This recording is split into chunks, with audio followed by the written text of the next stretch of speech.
Welcome to Women in Leadership Talk, where you'll hear from successful women who are empowering other women with their stories of adversity, resiliency, and success. And here is your host, Vicki Bradley, founder and CEO of Women in Leadership Empowered.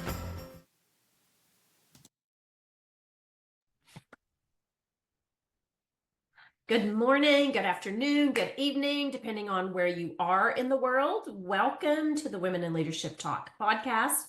We have Lesle Lane joining us today from Indianapolis, right? Is that right, Lesle? That's correct. Awesome. Well, thank you so much for being here today. We appreciate you joining us. Thank you for having me. Oh, it's our pleasure. And I want to take a moment, thank our audience for being here. We continue to grow. We're now being heard in 57 different countries. So we thank you for chiming in and listening to the great individuals we bring to the podcast. And hopefully, our hopes today is you'll take some inspiration from this call or this conversation, and it'll have an impact on your life. So let's jump in. Let me give you a little bit of feedback about Lesle and why we asked her to join us today. She is the founder of Studio 13 and lead photographer. Lesle is a third-generation photographer with deep roots in the industry, transitioning her family's legacy business into a modern-day thriving corporate and commercial photography brand. Her unique journey from competitive ice skating at a national level to becoming a successful entrepreneur highlights her resilience and dedication. So Lesle, that's quite the vast background. You've got this high competitive nature in ice skating and competing at a very big level, and then taking over that family business. So maybe just let's start out, share some of your journey and why ice skating, what led you to that, and then how you've moved into taking over, a business that you've turned into just a phenomenal showpiece, let's say. Yes, it is a wide stretch. My stepfather bought me ice skates when I was 6, and I fell in love with the sport. As my coach always told me, I had more passion than talent, unfortunately. So I loved it, and I gave it. And my coach always said, she's like, Lesle, I'd rather take somebody like you any day because you work harder, you try harder. And so even though I was very fortunate that I made it to the national level, which was a very difficult thing to do, I wasn't the Olympic caliber skater. And so it took a lot of my passion, and it took a lot of my dedication and a lot of my hours just to achieve what I did. But I think, really when it comes to the sport and then leading me into photography, most of the coaches are women. And so, I had a very strong female role model in my coach, and she stayed in my life many years after I skated. And the bottom line was you just had to keep getting up. And I think that that's one of their modern mottos now, is just get back up. And I think that that really led me into business, because a lot of it is just getting back up when you fail again, having that wonderful female role model in my coach, and then actually 2 generations of women running a business. And so I really think that that lineage and legacy of women is strong between the skating and the photography business. Nice. Well, something you just said there, when you talk about that passion and that drive and just get up and do it again, not everybody has that passion, right? And so what did you do to keep having that push to keep going and to keep, putting yourself on that rink or that ice every day? Well, my mother, she is a very strong-willed, still with us, still absolutely kicking my rear end on a daily basis. And she had a rule that I was not allowed to quit skating on a failure. So whatever happened, whether it was a testing session or whether it was a competitive session, if it did not go well, a kid's first instinct is, I'm out of here. I don't want to do it anymore. And so she would not allow that. She goes, fine, next time you pass the test or get the medal that you wanted, you can quit then. Well, guess what? When I succeeded, I didn't want to quit. Of course. And so I think that because she would not allow that, it just instilled in me, you don't quit when you're down. Yeah. Well, that's a great lesson that your mom has, put on you, because often, there's all of this fear of failure. I'm not enough. something's wrong with me. And that's actually, I think, what helps us to be more resilient, more courageous, and those falls or failing actually helps us, get more clear on what it is we want to do. Absolutely. You couldn't be more right, because business is the same thing. You're not going to succeed every day. You're not going to do it right every time. And you've got to figure out how to learn those lessons so that either it doesn't happen again or you change your methodology to adapt to those failures. Yeah, yeah, absolutely. And that's a great segue into how you've taken this family legacy, right? And you've really modernized it without really using a lot of the technology, is my understanding. So maybe talk to us about why and how you have done that. So, in my opinion, necessity is the mother of invention. And so I actually am very up to date technologically, but this business is a lot of gig workers. So people that just hang out a shingle or they do it part-time. And so where my parents had multiple photographers on staff and my grandparents had multiple photographers on staff, there's just not that kind of volume anymore to support W-2 employees in the photography business. And so, unfortunately, a disaster struck my business. My dearest friend and longtime assistant passed away with a very short 26-day battle with breast cancer. So, ladies, please get your mammograms. And she was my right hand and she did all my editing. And so it was the two of us for 30 years. She worked for my parents before me. And so when that whole thing fell apart and I had to reinvent the business again, I just decided to really lean into these photographers that didn't want to run a business. They didn't want to network. They didn't want to do the bookkeeping and the accounting. They didn't have the passion for running a business that I do.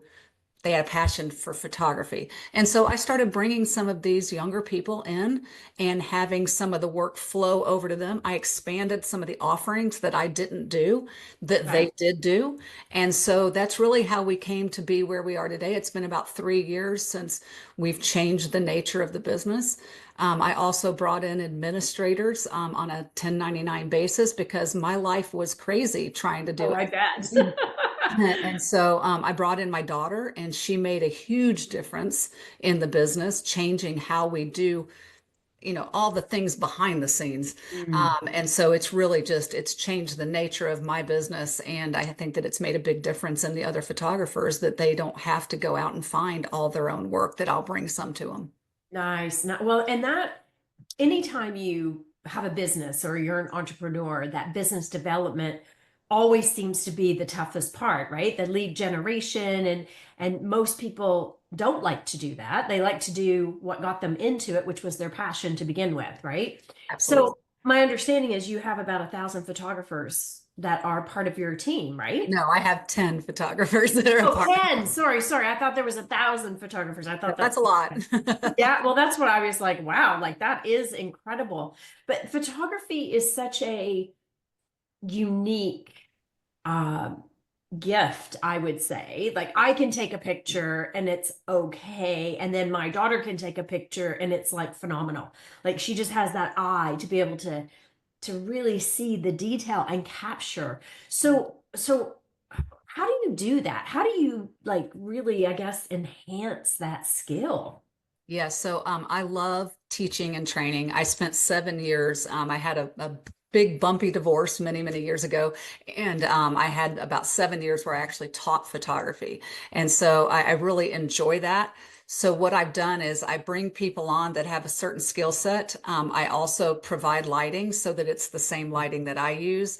I provide a guidebook. I take them on location with me. I train them, and we get repeatable results. So a lot of the photographers, especially if they're doing fine art or portraits or weddings, they're kind of ethereal, and there's a style that people will hire a wedding photographer to Mhm. make this Okay. style. Where a lot of times in corporate photography, especially if you're talking about corporate headshots, what they want is sustainability, repeatable results over the next 5 years. If I take a headshot today, they want it to match the one I took 5 years ago. And so training somebody to repeat my technique is a little bit easier than training somebody to repeat a style. Does that make sense? 100%. Yes, yes. And very interesting, like, because like the average person doesn't even think about that, right? Like just what you just shared, like there's the repeatable and then there's the whole like the style, the essence of capturing what's actually taking place. Right. And there's some things that I do that I have not yet been able to train someone to do, Mhm. just because of that. But honestly, those are the kinds of things that I want to do more of. So I want to do more of those things that take my years of experience and knowledge and then maybe pass on some of the things that don't require some of that. So just, phasing into a different part of my career. Well, and I love how, like, whether it's skating or photography, you're looking at what's relevant today and how do you take that passion and really put that into what you're doing. So when you think about Studio 13, like what what are you and your team doing that really differentiates you from the average person, let's say? Well, this year I've been super shocked that I have gained 3 clients because they don't deliver their files. And so Oh, when you think okay. about, yes, we run a business, and that's really not the only thing we're doing to differentiate ourselves, but we get the quotes in because we quote every job. We're contract workers. Somebody Okay. has a project, they want us to shoot it. We get Mhm. that quote within 24 hours out the door, making sure they get their quotes. We make sure we schedule, we arrive on time, we shoot the job, we deliver within a specific time, images are edited, and we invoice, we do the whole package from the minute you step into our world until the minute we send you the final invoice. It is a seamless process, and we've got people trained in every aspect of that to handle it in case I'm shooting, and they can handle it without me. Okay. So that's the Okay. first thing, is running a photography business rather than being a photographer. Yes, yes. And Big then differentiation. the other thing is just making sure that we're going to be here. We were here 25 years ago. We're going to be here, until I retire or pass the business on to somebody else. We're going to be consistent for our clients to make sure that they are not concerned about this aspect of their branding and advertising. Okay. Okay. Very good. And so, one of the things, especially for entrepreneurs, that's difficult is often it's very lonely, right? Because you feel like, oh, it's only me. So how do you make sure to keep that connection alive with others? And I know you talked about how important mentorship is and how that matters. So maybe talk to us a little bit about how you mentor, but also how you've been mentored. Yeah, I'm so glad you brought that up because I did not find a group of women young enough. Like I was so busy managing the business as a young person, raising children, that it was very, very lonely, just like you said. And then about 10 years ago, I joined a women called, it's a Crew Network. It's a national organization, but they have an Indianapolis chapter called Indie Crew. And you would think, Leslie, why would you join a women in commercial real estate is what it is. Mhm. And I did it because that's a person that buys my services. But Right? what I found out was that there are no stronger women than Mhm. women in commercial real estate. And they came alongside me. I watched them support me. I watched them support each other through having children, through asking for pay increases, through COVID where people were being laid off. And I watched them all surround each other. I'm getting chills just even saying it because it is such a uplifting feeling to be surrounded by women that are doing and leading and being, women that can mentor or just pour into your life. And Yeah. so after I really, realized how wonderful this group of women were, it became even more important to me that I be there for other women, Mhm. and especially young women that are maybe not photographers at all, even though I do have a lot of them in around me, but professional women that are trying to deal with how to lead as a woman in this day and age. And so it's on my heart. Oh, very good. Very good. Well, and I think what you brought up is so important. I mean, that's a lot of what I do, right? It's women in leadership empowered. And so it's how do we create these communities of support for each other, right? Like that is probably one of the most valuable, and it's not just women. I mean, it's so important to have the allies in your network. But it's so important to have people in your network that can understand and appreciate the many different stages that we go through, especially as women, because I mean, the reality of it is majority of the time, not always, but majority of the time, we are the caregivers, whether it's for our children, our grandchildren, our parents, depending on, what age you're in. So that finding your network, finding your crew, so to speak, your support system, not always easy, No, right? no, So it's not always easy. yeah, so you went to commercial real estate. Smart Yes. move, by the way. And it's funny because that exact group was just mentioned to me like 2 weeks ago. Somebody I was having lunch with, and they were like, "Vicki, you need to meet this group of women." And I was like, "Oh, okay, I'd never heard of it." And now you're bringing it up, so that's a little bit of fate there. So you talked about how they supported you, but also how you've supported them. What I find oftentimes is women in particular will sit back and say, well, I don't really have anything to give or to share. So, how true is that, Leslie? It's not. I Okay. mean, and I think that it's fair. I mean, I think that women say that all the time because especially in my field, I mean, you have no idea how many times people say, but you're just a photographer. I mean, Mhm. and I just want to reach out and strangle them. But what I am is I am a connector and I am a networker. And so, especially during COVID, when people were changing jobs and things like that, I would say to my friends in commercial real estate, do you know X, Y, and Z? Mhm. Because even though I don't work in commercial real estate, I work with commercial real estate people.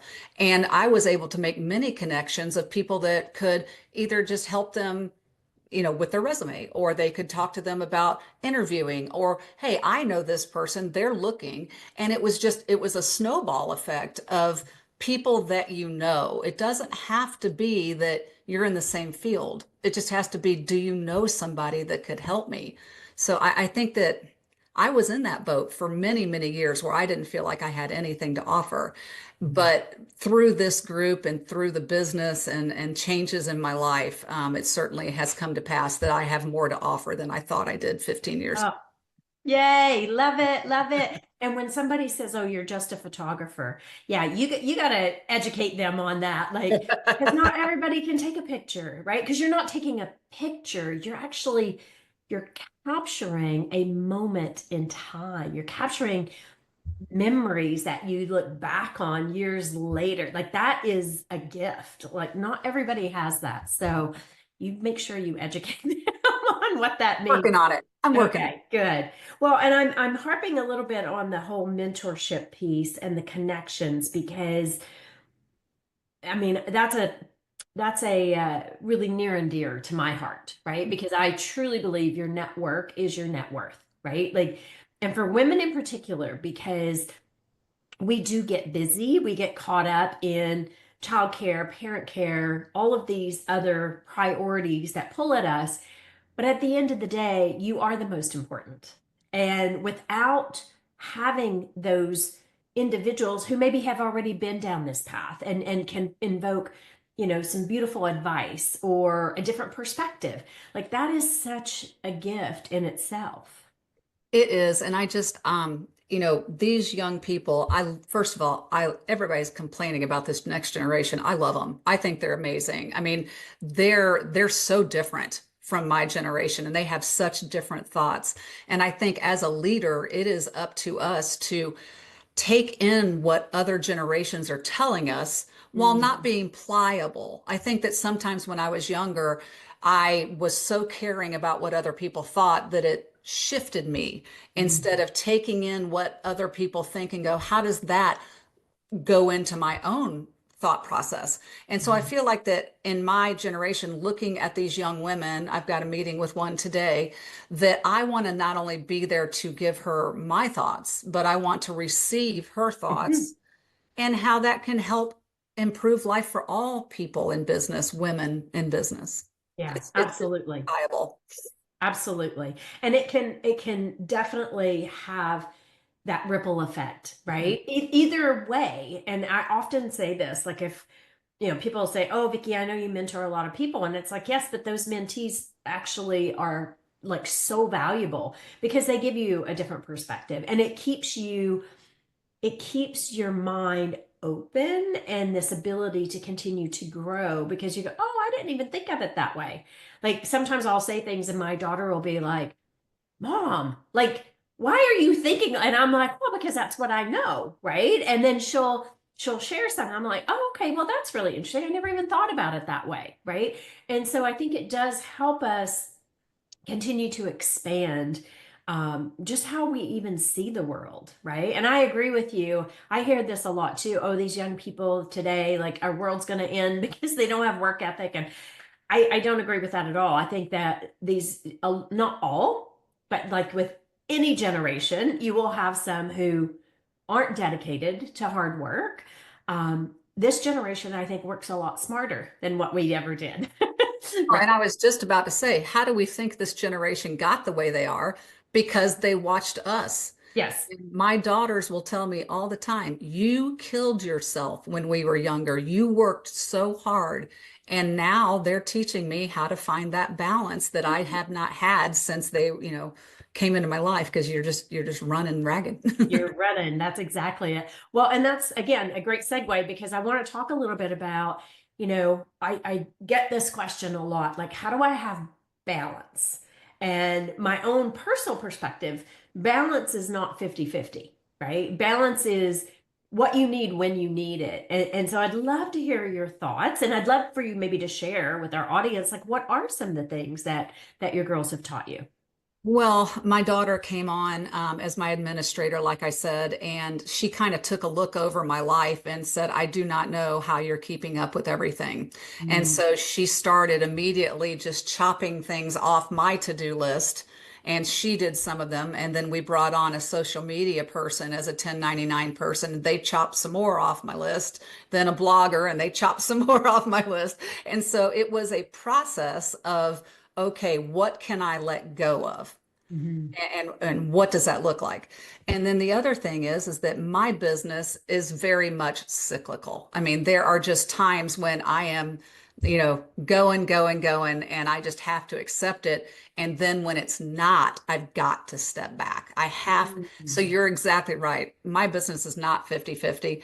I've worked all through the holidays, but I normally would like do 2 hours. Like I worked a couple hours on Christmas Eve, and then I took the rest of the day off. Mhm. Yesterday I worked 2 or 3 hours and I took the rest of the day off. And so it's finding those pockets of time that you can take back. And then, for us, my husband and I, we do not vacation a ton, but when we do, I do my very best to just be in the moment so that I can regenerate. And that's, if you're running your own business, you've got to find time to regenerate or you're just going to burn out. Well, that's why I wanted to talk about that a little bit because that is probably one of the biggest struggles that an entrepreneur goes through, right? Because you true or not true, you feel like you have to be the jack of all trades. So you have to be the bookkeeper, you have to be the blogger, the social media expert, all of these things. When the reality is, even when you're starting out, it's finding one or two people who can support you. Mhm. But to your point, it's carving out that time, right? And often I will hear, oh, Vicki, that's crazy. Like, I just don't have time. And it's like, well, that's true if that's your belief system, right? But to your point, like if it's working an hour or two here and there, and then taking half a day, right? Like knowing that in order for you to thrive, you have to be able to recharge. You have to be able to create that space so that you have that creativity. For sure. And I think it's just so hard when you run your own business because you're afraid the house of cards is going to fall down. And that's been the great gift of now bringing on other people is Mhm. that I've got support systems that's going to keep my balls in the air, whether I do it or not. Yeah. And so, luckily by being 1099 employees, when I need them, I have them. And when Right. I don't need them, I don't have to pay them. And so that's also been a gift just because, the balls aren't so many in the air. Yeah. But yeah, I just think that that mentality of I've got to be present all the time or the business is going to falter. And I work through it right now, where I feel slightly guilty that I'm going to take the afternoon off today. Um, but No. but I shouldn't, I shouldn't feel bad for all those No. times that I'm working, 13, 14 days straight and not stopping. Exactly, exactly. Or 13-hour days, right? Like if you have a wedding, like that's a full package that you're trying to capture every single moment. And so you're on constant. So, some of the lessons that, yeah, I just want to reiterate to our audience. First of all, let me say 1099 is contract. Yes, Yes. Hmm. because we're in 57 countries being listened to. And so not everybody knows the US 1099. So I just want to clarify that for everybody's purposes. And excuse me, that is, especially when you're starting out, that is such an important mechanism to use to support you, right? Yes. Mhm. And you don't, I mean, the way the world works today, you can have people from anywhere across the world, right? We are a global world where you can tap into strengths of different people from anywhere. So what I love, Leslie, what you're saying here is being very strategic about how you have set up your business so that you have the resources you need when you need those resources. So Correct. yeah, so for our entrepreneurs out there, this becomes super important so that you can just focus on the magic that you're bringing to the world or the gifts that you're bringing to the world. Yes, absolutely. Awesome. Awesome. So Leslie, when you think about, what's next for Studio 13, you're constantly innovating and finding ways to adapt and be agile. So what do you see as next for the company? Well, really, we have to continue to grow because the most important thing for me now is to find more work for my associates, Mhm. different areas that maybe are not my gifts. Like we've brought on event photography. Event photography is not something that is going to be affected by AI or anything like that. So, event photography is something I'd like to keep growing. We've also brought on a drone and videographer so that that part of the business can go in conjunction with events. We're going to different towns. We just did the Christmas festival, where we did both video and stills of that. Those are things that are not going to go away because you're capturing a moment in time. So I need to keep growing that part of the business. To do that, I need to find a salesperson because Yeah. I can no longer bring in more work. I'm about tapped out again because I've taken all these things off my plate only to put more business development on my Of plate. course. So that's certainly going to have to happen. I am working to set up standard operating procedures for all of the roles that are in my business so that as we do grow and people change and things move, we're doing that. I've set up my board of directors now so that we have people that are influencing me and being there as part of the business.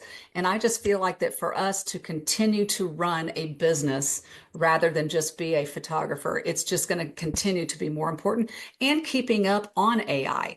I Mhm. think that, right now we have been using a kind of AI for years in Photoshop where you can circle something and delete it. It's been working. It's going to continue to be a tool. It is going to continue to be a part of our business, maybe more and more. But it's about keeping an eye on it to see what trends are going to affect the corporate world. I had somebody tell me last week, AI doesn't have a soul. So as long as your photography has a soul, AI is not going to affect you horribly. So I hope that she is correct in her assessment of where AI is going, but we certainly do need to keep our eye on it and be, vigilant in our study of it. Well, I think that's very wise what you just said. And oftentimes, I'll hear people, oh, people are going to lose jobs because of AI. I don't necessarily believe that. I mean, I think, yes, it will affect maybe some industries to a degree, but I think what happens is it is helping us to work smarter. It is helping us to think differently in how we operate. And instead of being afraid of it, it's more about how do we utilize it as a tool, to your point, to help us create more space for ourselves, right? Because it will not ever replace the human touch. It can't replace to your point, the event, right? Like whether it's a wedding, it's a conference, whatever, like that requires that human element, that you're capturing that perfect smile or that perfect moment of what that person's saying. So being like involved and knowing what can happen, I mean, I think that is crucial. And that's true no matter what industry you're in. It's the same in the coaching business. Like AI is like really taking off in the coaching industry and leadership development, but you still can't replace that human element to it. Well, and in what we do, a lot of our companies that we work with demand authenticity and transparency. So if we're photographing lawyers and doctors and accountants, they need to be transparent so that their clients trust them with their money or their legal fees or whatever else they might have. And so I think each industry will be differently affected by what AI does and doesn't do. And my parents were starting the digital transition when I took over the business. And then before them, my grandparents transitioned from black and white film to color film. So if you look back into all the things that my family has done, this is just one more transition, one more way to pioneer in the industry. And we just got to figure out how we're going to do that. Nice, nice. Well, I love so much of what you've shared today. I think, very valuable for especially women that are in business. So, some key takeaways is making sure you have that support system, making sure you surround yourself with people who lift you up, not pull you down, have different perspectives. Like, they don't have to be the expert in your specific business, but having an understanding of what we go through as an entrepreneur, what we go through as a woman, all of those components become so important, but also this ability to be agile and continue to have a open growth mindset so that you are constantly learning and growing and evolving into what you want the next iteration to be. So Lesle, anything else you would like to share with our audience that maybe one thing they could take away today that you would hope they would share with somebody else in their network as they listen to our conversation today? Just to remember that growth doesn't come without discomfort. Whether Okay. it is whether it's a failure, whether it is shoring up your weaknesses. So we all have insecurities. And one of mine was my ability to run a business. So 10 years ago, I went and got my master's in business to shore that Amazing. side of me up. So if you've got something that's preventing you from growing, we're in a world now where there is no reason you cannot go tackle whatever it is that is standing in the way of growth. Yeah, great advice. That is so true. So many resources available, like more than ever in our lifespan. Yeah, love that. So Lesle, where can people find you? My website is studio13online.com, but you can also reach me LinkedIn, Facebook, and Instagram. My name is Lesle. There's no I and no Y. Lesle, Lane. Okay, very nice, very nice. So I just want to thank you for taking the time today to spend with us and just sharing your journey of, how you have taken this legacy and continue to evolve it, but also the importance of like how to support yourself as an entrepreneur and knowing that enough is good enough. I think that's a great message from today. And I want to take a moment and thank our audience. We so appreciate you being here with us. And if this episode resonates with you, please do share it, leave us a review, let us know what you think, or if there's topics you'd like to learn about or hear about, please let us know that too. So I want to thank everyone for being here and wishing you all a wonderful, wonderful day, and we'll see you on the next Women in Leadership Talk podcast. Thank you, everybody. Thank you for joining us for WIL Talk, sponsored by Women in Leadership Empowered. To learn more about our programs, please visit www.willempowered.com. We look forward to seeing you in our community.